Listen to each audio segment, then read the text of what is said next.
What if I told you that there's something stalking the forest of North America that's not Bigfoot, not a skinwalker, not cursed like a werewolf? A creature dating back to creation stories around the world, once belonging to entire tribes visited by explorers. Have you heard of the Beast of Bray Road, the Michigan Dogman, the beast that lives in the land between the lakes?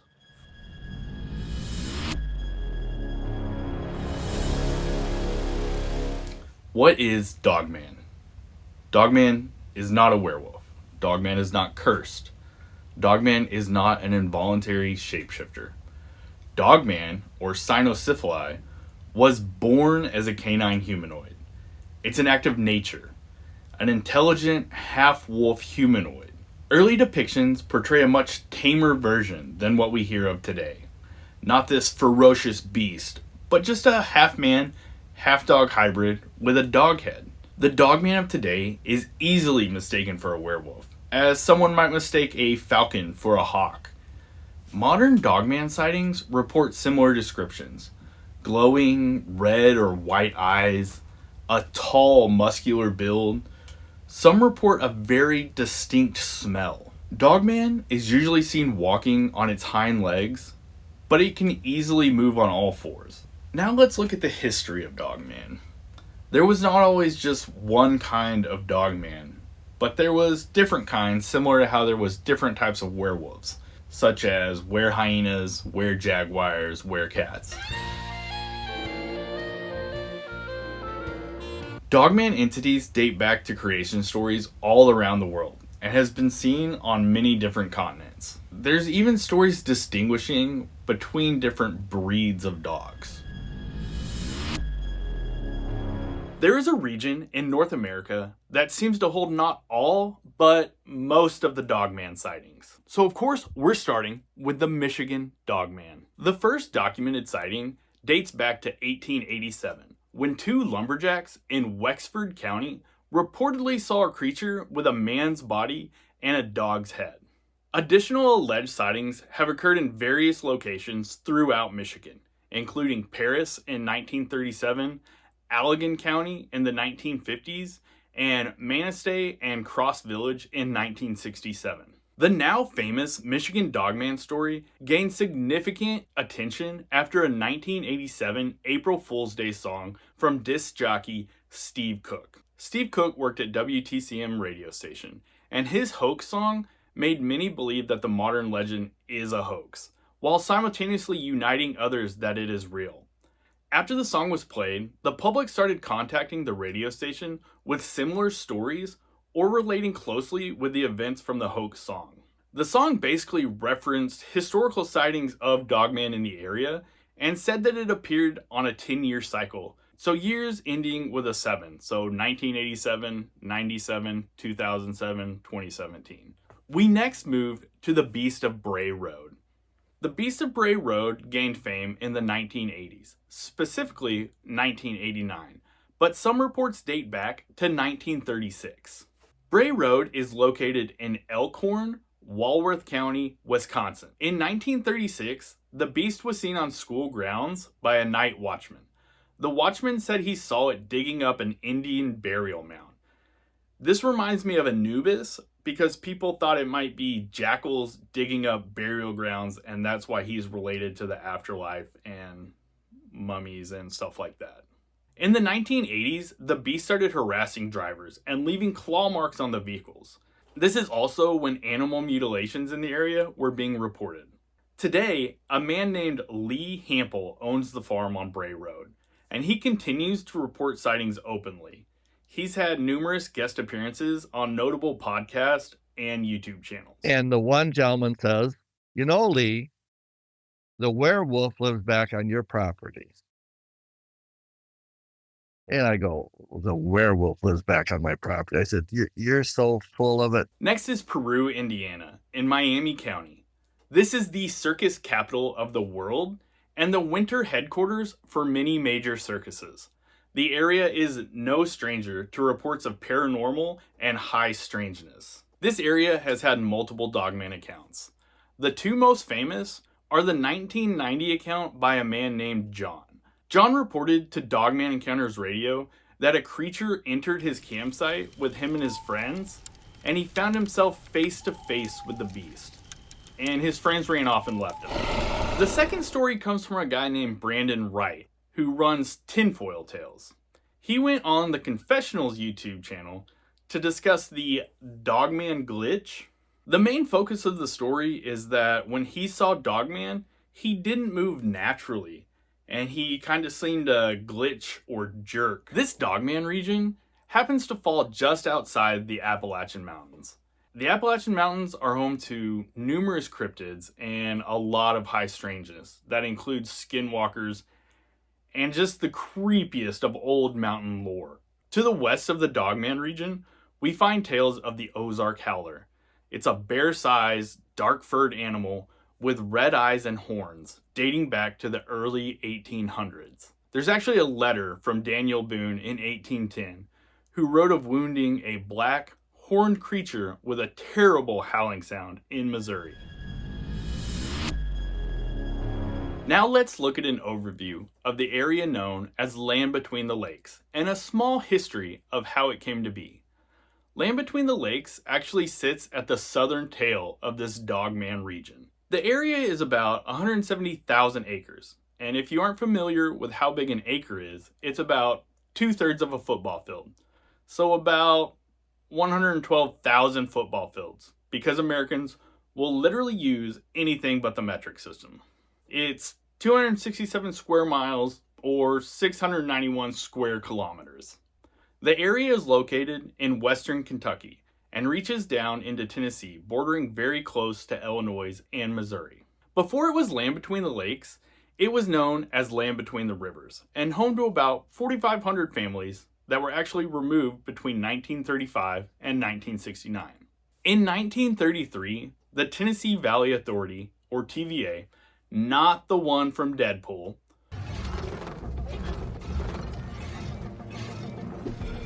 was established to develop the Tennessee River system and develop the region economically, including building dams for electricity. The land between the rivers was very prone to flooding, and this actually occurred during the economic development in 1937. To prepare the area for dams, the government enacted eminent domain before flooding the settlements. The lakes actually still have cities that stick up through the water to this day.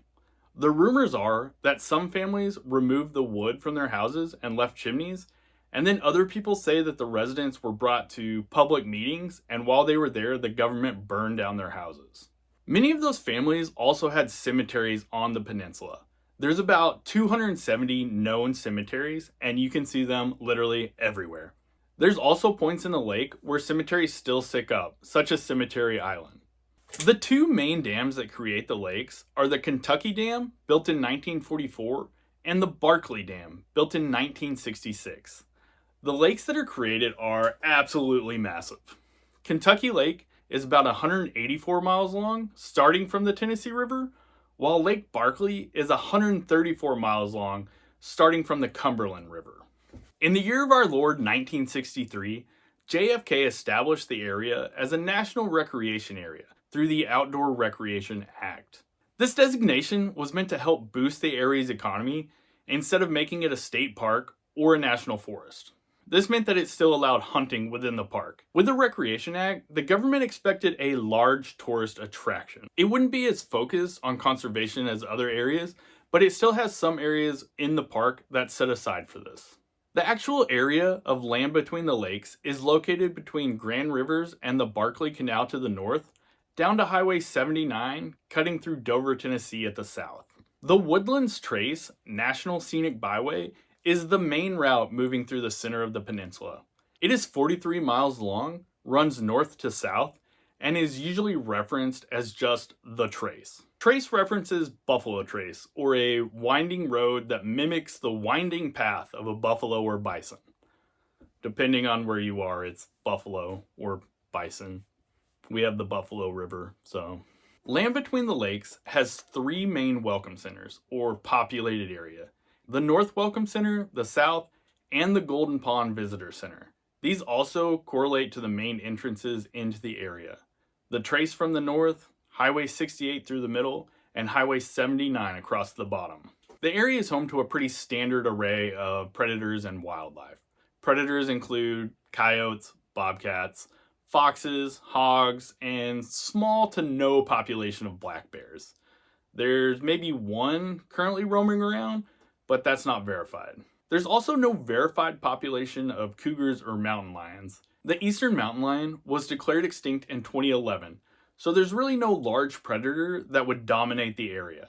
But there's also not talk of overpopulation or an ecosystem imbalance. Other animals include pretty normal forest creatures, so deer, raccoons, beavers, groundhogs, rabbits, turkeys, squirrels.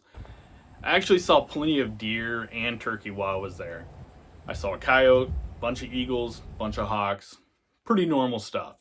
There's also an elk and bison reserve that was created in the 1990s. It's on 700 acres and actually has a 3.5 mile road cutting through that you can drive along. There's also 2 more southern bison reserves along the trace route.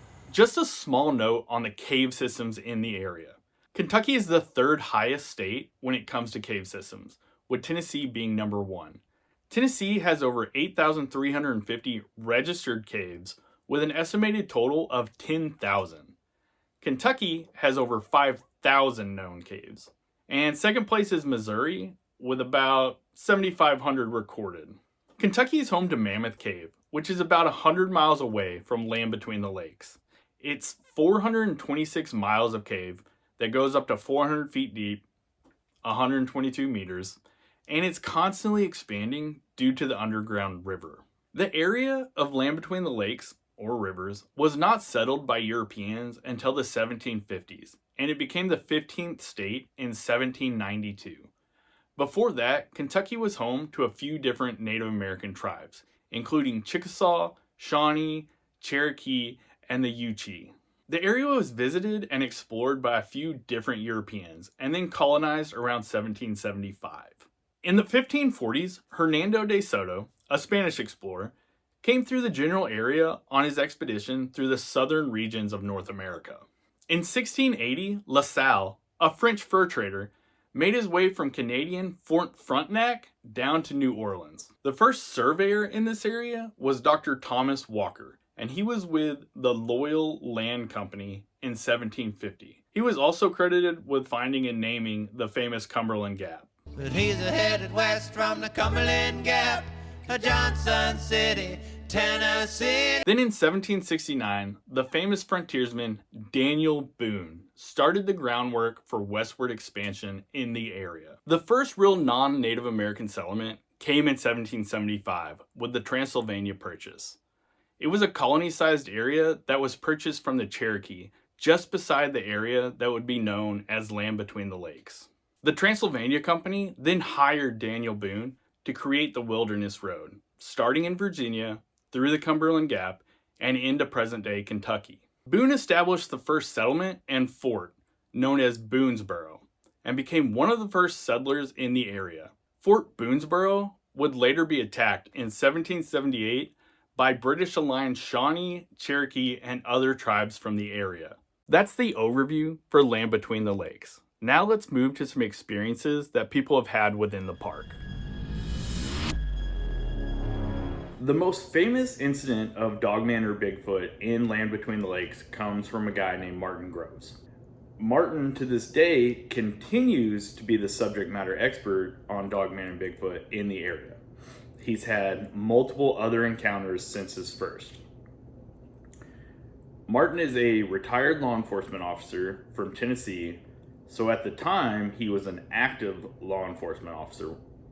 The incident occurred in spring of 1993. Martin and a buddy came to Land Between the Lakes for spring turkey season.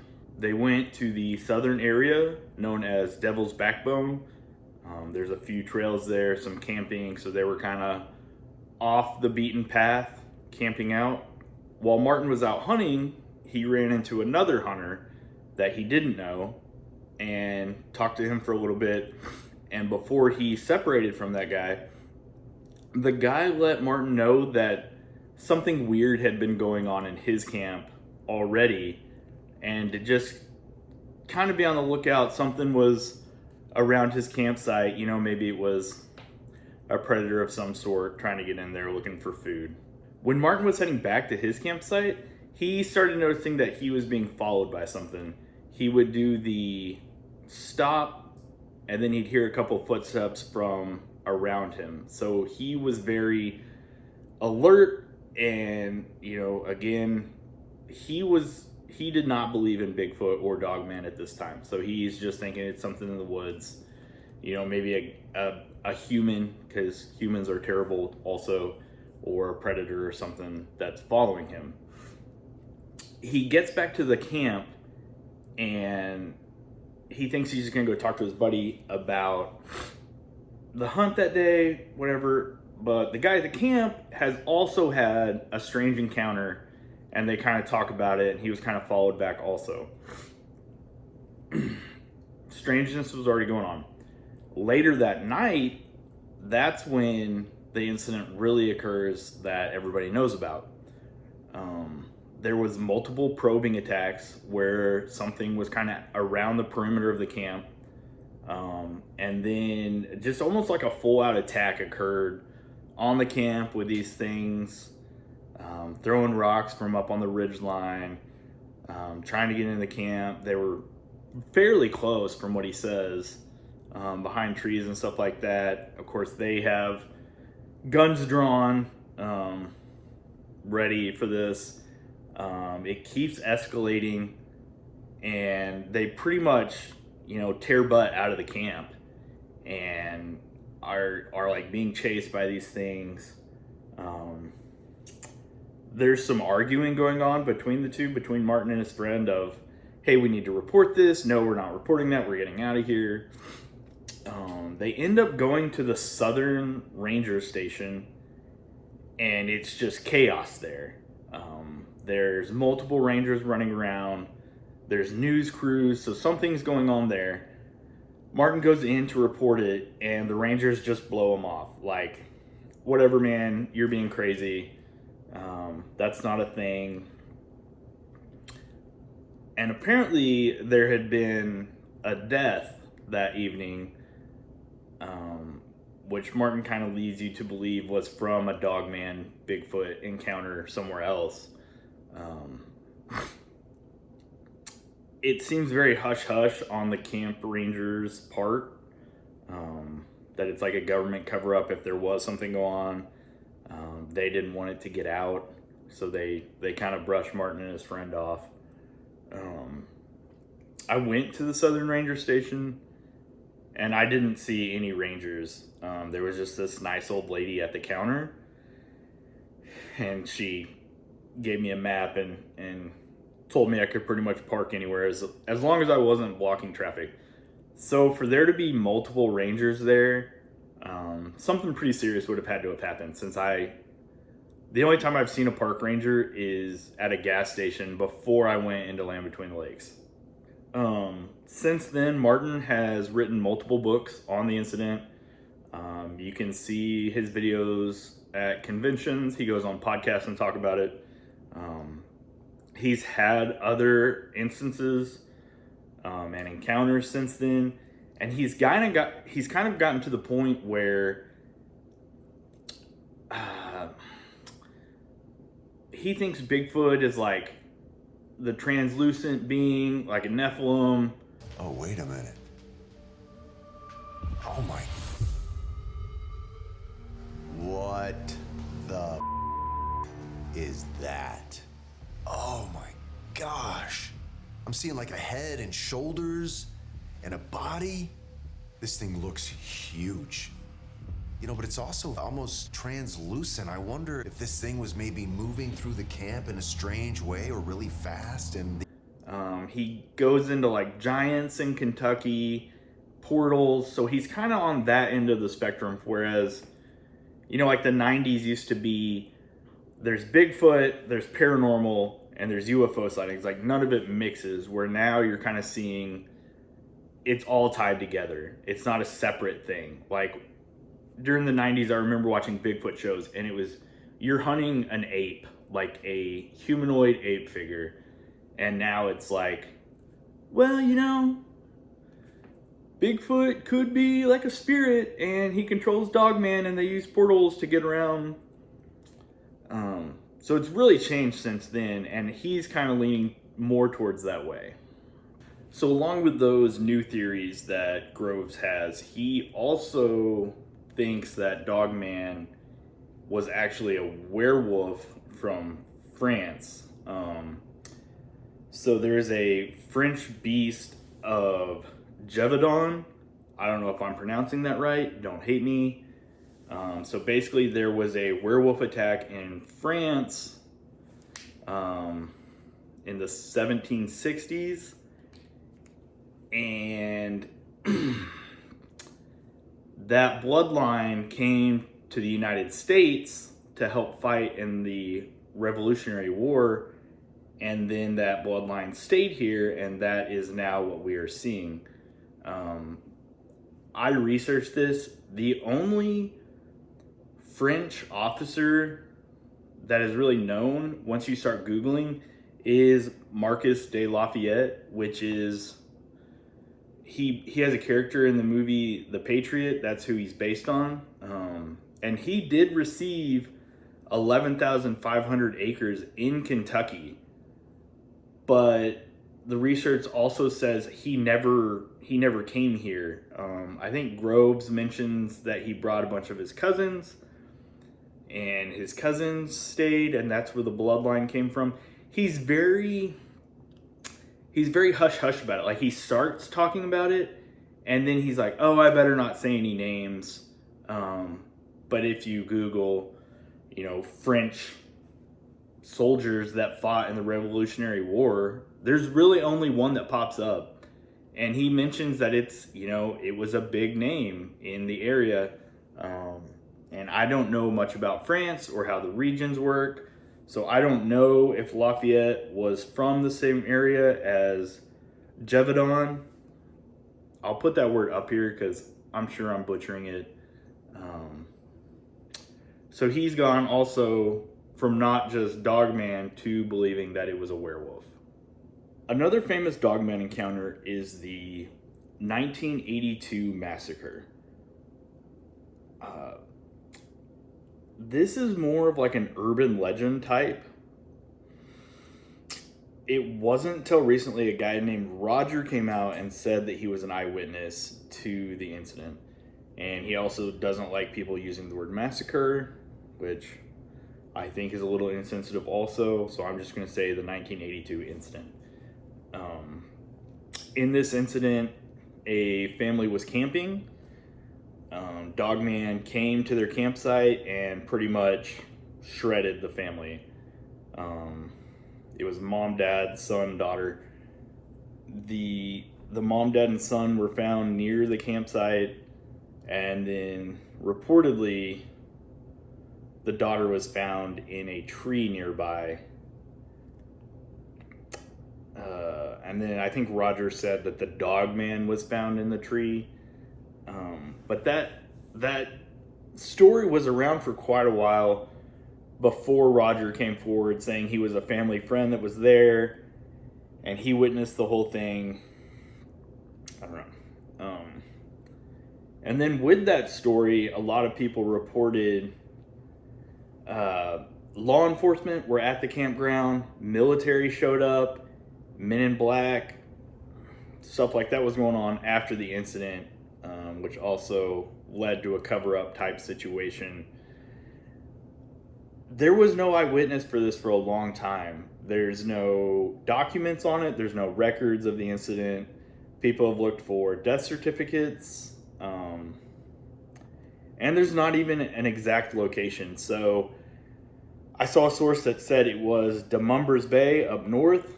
I've seen there's a Dogman documentary discussing it being down south, that they just took out the entire campground. It's no longer there. But nobody can really agree on where this incident took place.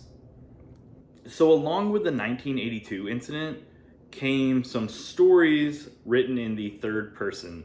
The author did not claim to be there. It was a lady by the name of Jan Thompson.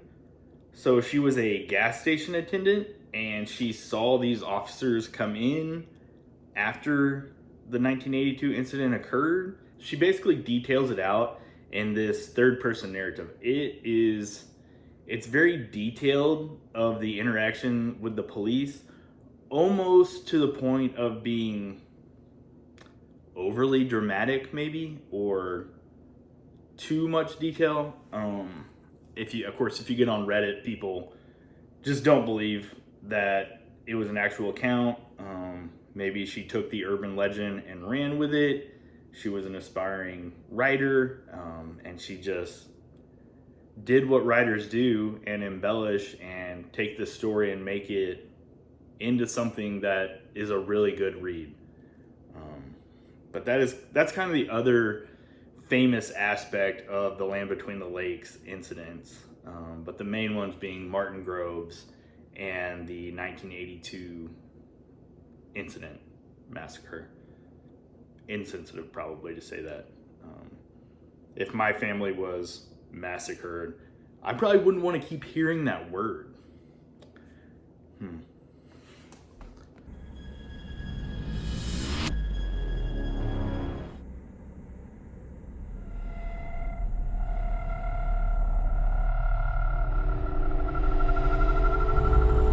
I'm driving out from Demumbers Bay, and I just don't have that feeling like I did down at Devil's Backbone, that like something might be there, that nervous feeling, the desire to get out of there. I was fine here. Like, walked through the woods. The only thing I was worried about was stepping on a snake. The woods are very cleared out here. There's not a lot of underbrush, so there's people everywhere down here. There was people camping. There was signs of people everywhere. It wasn't like down south where it's just wilderness. So I did find some older looking glass containers, and I just had this thought while I was looking at it, that moonshiners. So in the Ozarks, we had the Ozark Howler, and I guess it was similar to a Dogman type creature. And Forrest Galante, he is a wildlife biologist, does a lot for animal conservation. He had a show where he was going to find the red howler, and he talked to these old woodsmen basically, and they're like, oh yeah, we know what you're talking about. It's an old moonshine myth so that people don't come out and mess with the stills. And then another guy was like, oh yeah, I've got a red howler skull right here. So it was kind of two different stories of, one, it was just a myth to scare people off, and then this other guy had one, right? And it turned out just being the red wolf that lives in that area, which I think actually they have red wolves at Land Between the Lakes now, somewhere in conservation. But I don't think red wolves get 7 foot tall and walk on their back legs a whole lot. It was just a thought that I had while I was out there. There is a lot of streams and stuff in Land Between the Lakes, especially down south, and that would make perfect to put a still in. Not that I know anything about that.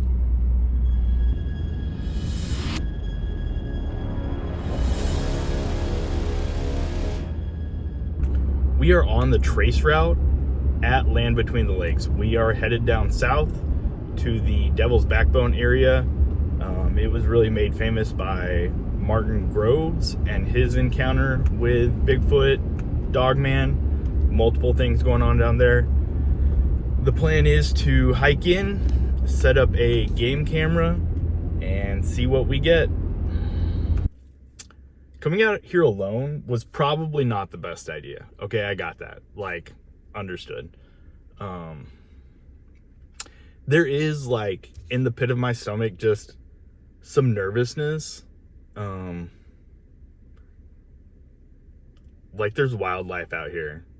There's bears. Back home, there's been 2 bear attacks in the county next to us, and those are black bears. Like, we don't have any grizzlies or anything crazy.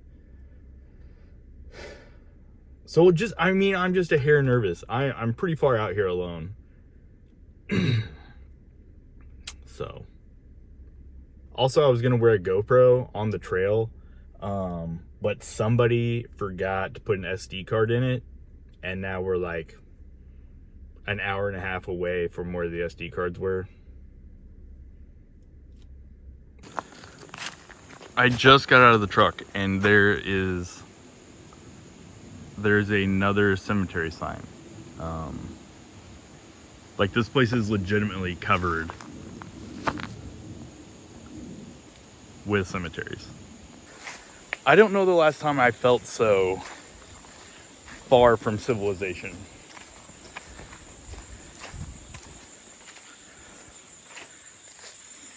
It's pretty hilly. Been going through some sickness for about the past month, actually, since I started researching all this. So I'm kind of winded. Not that I was in good shape to start with, but it's definitely impacted me. So shouldn't be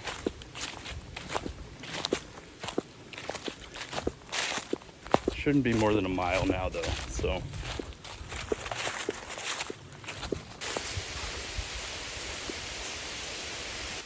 I did not beat the rain. It is absolutely pouring on me right now, so I'm gonna turn off the camera for a little bit. So we're in a pretty bad storm, and I don't think it's gonna let up. So I'm going to deploy the game camera wherever I am right now, because it is coming down hard. This looks like a good spot as any. It's got a little opening, so we're gonna deploy here.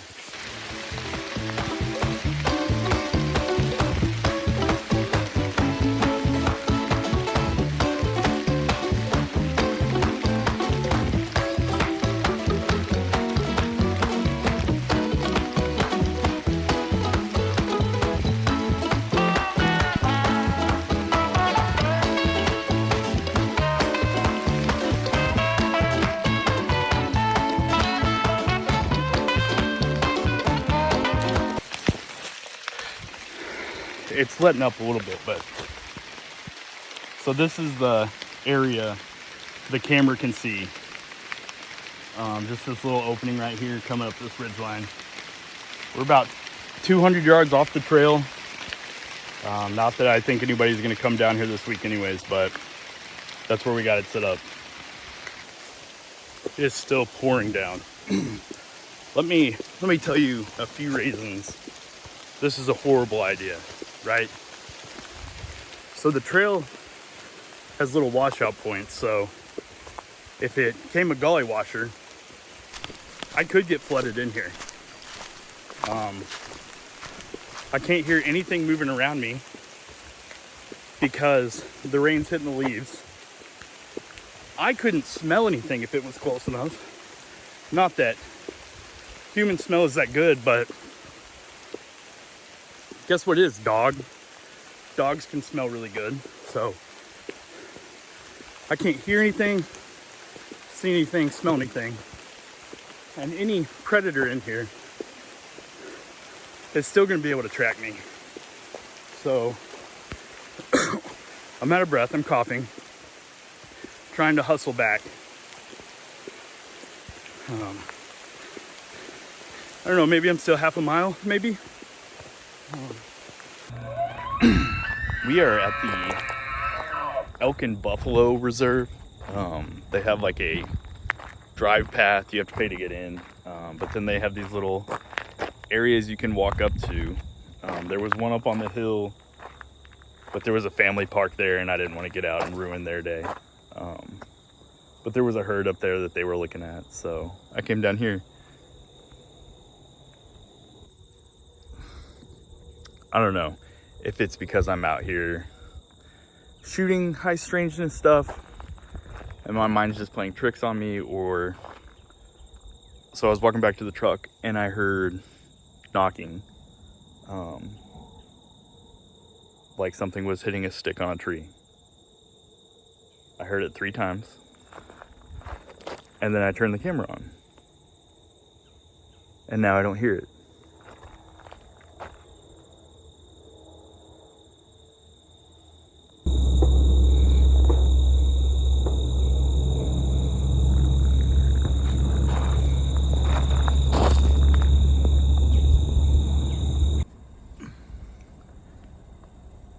This is the backside where I just heard that. I really thought we were gonna get over here and there was gonna be like construction going on, like roofers nailing a roof down, but there's nothing.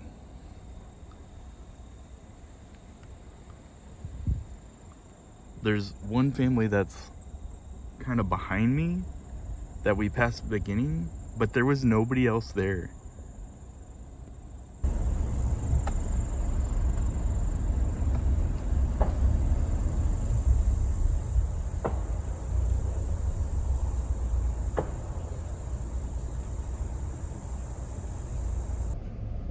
I'm not saying that was Bigfoot, right? I haven't left the preserve yet. I'm not saying that was Bigfoot. There's people that walk into the woods and everything is Bigfoot. Every stick that is bent over, Bigfoot. Every bundle of sticks and debris on the ground is a nest. Every noise is Bigfoot. Like, we all know those people.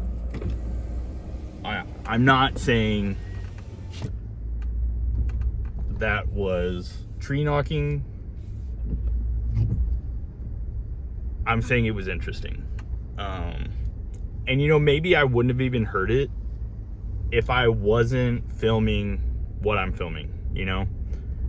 Or if we were in a neighborhood, hey, that's some dudes on a roof, you know, nailing roofing down. But I saw nothing like that. There's not anything being constructed. We're in a pretty remote area, right? Like the middle of land between the lakes is not residential area. It's just interesting. It's an interesting thing that happened. We are back at mile marker 8 to get to Devil's Backbone. I remember an SD card this time, so I'll get to have a chest harness. It is a much nicer day.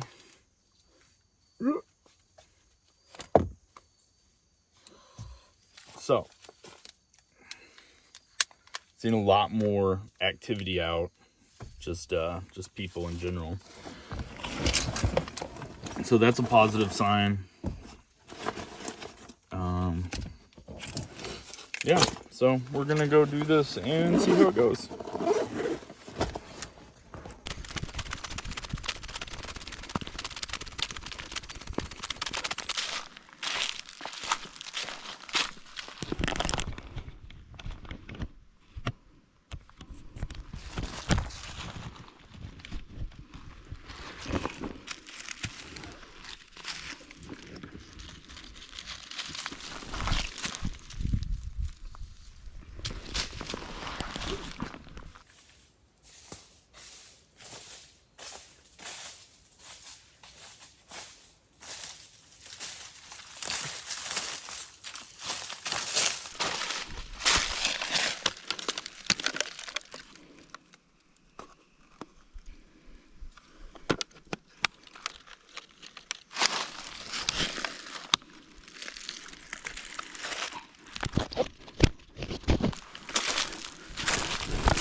Something just took off running.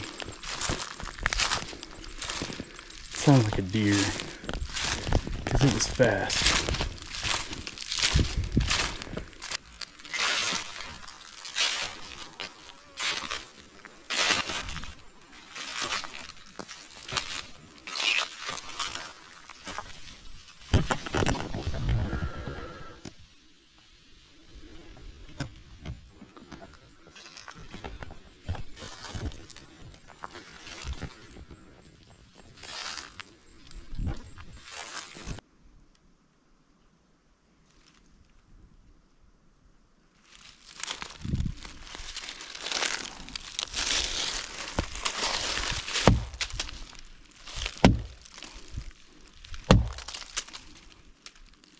I understand that this is a Dogman expedition, but after hearing the knocks, I decided I would just go into the woods and try to do some knocks and see what happened.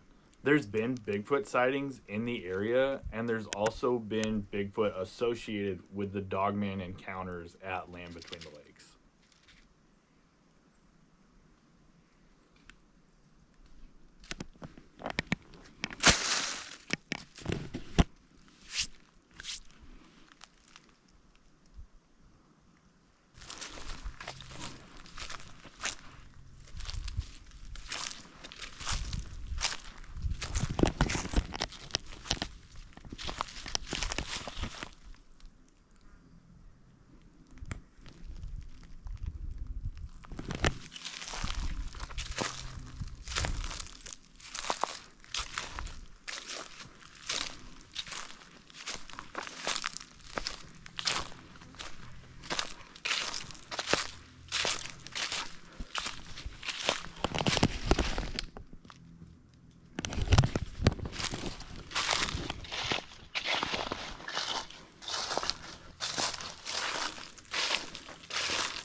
I walked through where I did the tree knocks at, and I heard some rustles behind me, and just immediate chills. I felt them go up my arms, like through my neck. I can still kind of feel them. And I mean, I've seen multiple squirrels out here, like, it could have just been a squirrel, but just immediate chills.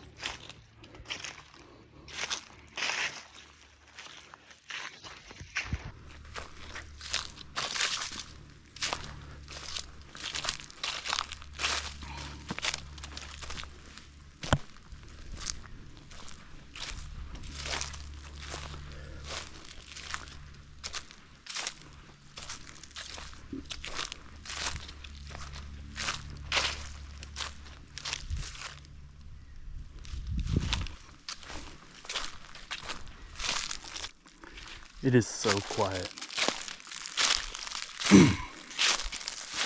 There's no birds. There's no insects.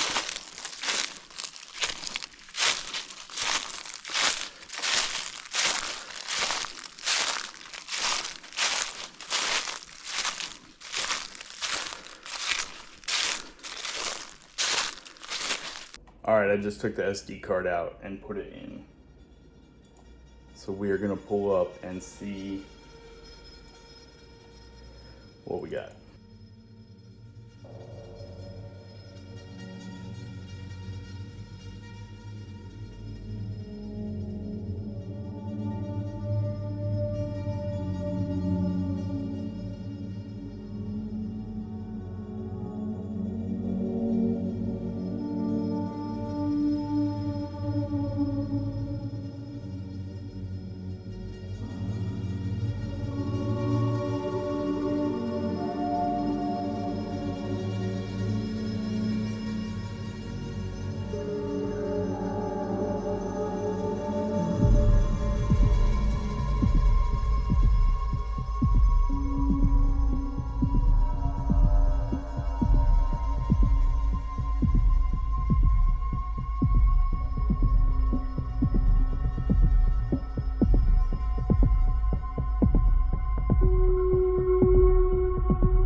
So let's talk about it. We didn't find any definitive proof of Dogman, and I am still very much a skeptic. I had some weird things happen with like the tree knocks and just feeling very uneasy in certain areas that I haven't experienced before, but nothing that leads me to believe there might be something there. The lack of encounters in that area also gives me a lot of doubt. There's really only Martin Groves who has all these encounters there. Like, he had it the one time, and now he says he goes back and has them all the time. That makes me think that he got famous off of it and he's still just running with the story. If people reported it all the time, or even more people reported it, then maybe I would think it's more realistic. There's a lot of people there. There's no rule where you can camp at. Most national or state parks, you can only camp in designated areas, but you can pretty much just pull off any trail, walk anywhere you want to, and then set up camp. And there's not a lot of reports of people going missing, associated to Dogman, at least. There's always reports of people going missing, but it's on a peninsula. If you get lost, you can just walk in any direction and pretty much hit a road or water. I do think there's a possibility for a lot of paranormal there, because there's legitimately cemeteries everywhere. They're right off the main road everywhere. There's roads going to them. Just families having to abandon cemeteries sets it up for a paranormal location. There's other theories with government involvement. The government kicking everybody off the land easily sets up plenty of conspiracy theories. There's theories about bunkers in the area, that maybe the government knew what was going on, so they covered it up. Just your general government conspiracies like you have everywhere else. I'll probably dive into that in some other videos. Do I think that maybe there could have been something there? Yes. Especially it dating back so far to French fur traders in the area. There's always been a myth or a legend of something there. So I think it's a possibility, but I don't know if it's still there. And there's nothing that I saw that would lead me to believe there's something there. I say this, and, you know, I wasn't there at night. I consider myself a skeptic, but if there is something there, I don't really want to encounter it at night. These guys that go out and camp Bigfoot areas at night, they're pretty brave. I don't think I would just jump around on my own and camp out in these places. Because there is that like 10% of me that says, well, if it is real, I don't want to run into it alone. So this wraps up the video. I will be doing more content like this, more content on Dogman itself, but also going to locations, not just reading stuff off the internet. So I hope you guys liked it. Hit that subscribe button, hit the like button, leave a comment below. Tell me what you liked, what you didn't like. Thanks.